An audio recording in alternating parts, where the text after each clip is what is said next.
Halo guys, jangan lupa di subscribe, tekan tombol lonceng, like, share, dan komennya.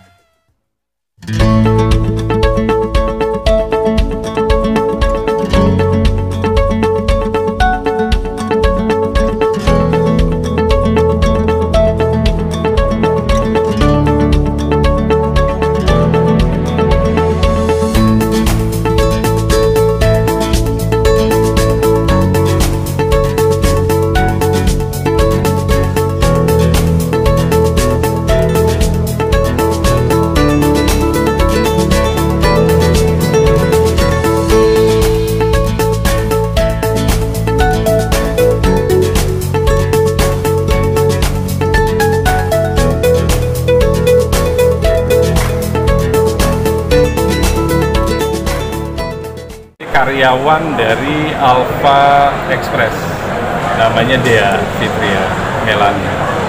Dua-duanya tidak mengetahui detail terjadinya tindak pidana pembunuhan ini.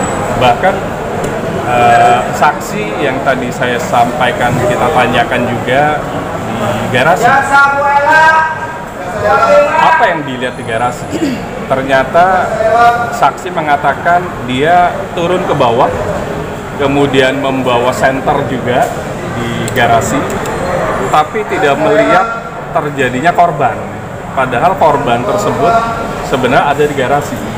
Yang saksi sampaikan adalah adanya kebakaran di lantai 2. Dan notabene di lantai 2 sebenarnya tidak ada apa-apa. Semua korban ada di garasi. Jadi sebenarnya sangat-sangat meringankan adanya tindak pidana ini. Mereka tidak mengetahui sama sekali. Makanya kami sampaikan, lagi-lagi saksi yang dihadirkan oleh jaksa penuntut umum sangat meringankan terdakwa 1 dan terdakwa 2. Jadi kami mau sampaikan ke media bahwa di mana Aki berada sekarang, itu yang kita selalu tanyakan.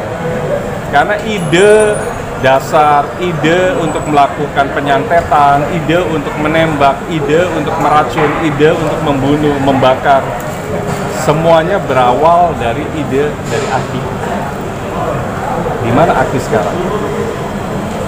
Kenapa tidak bisa dihadirkan? Ini yang menjadi pertanyaan besar kami.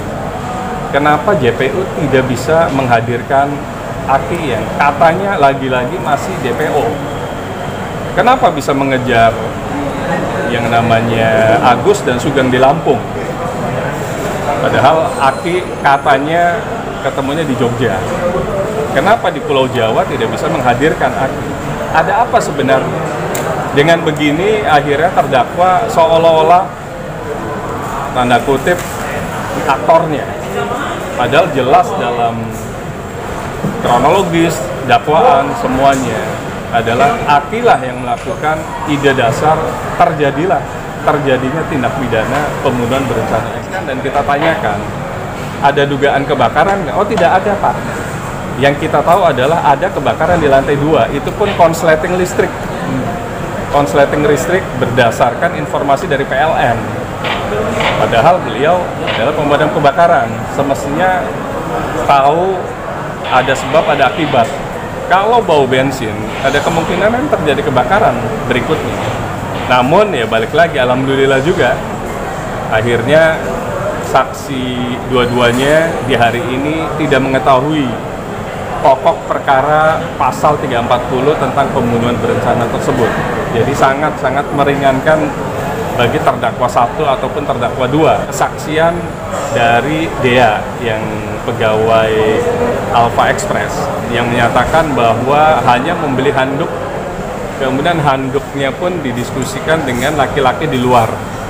Ketika ditanyakan itu laki-laki itu siapa, apakah di depan, berarti terdakwa 2, dia bilang tidak. Artinya bahwa terdakwa 2 pun yang namanya Kelvin semestinya dikeluarkan, dikecualikan dari kasus ini. Karena untuk membunuh ada dasar-dasarnya, beli handuk, beli dan lain-lain, tapi tidak diketahui bahwa Kelvin ikut terlibat atau enggak.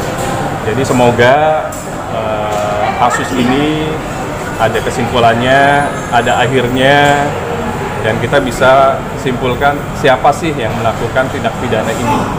Kita berharap terdakwa 1 dan terdakwa 2 bukan aktor intelektual dari tindak pidana pembunuhan berencana.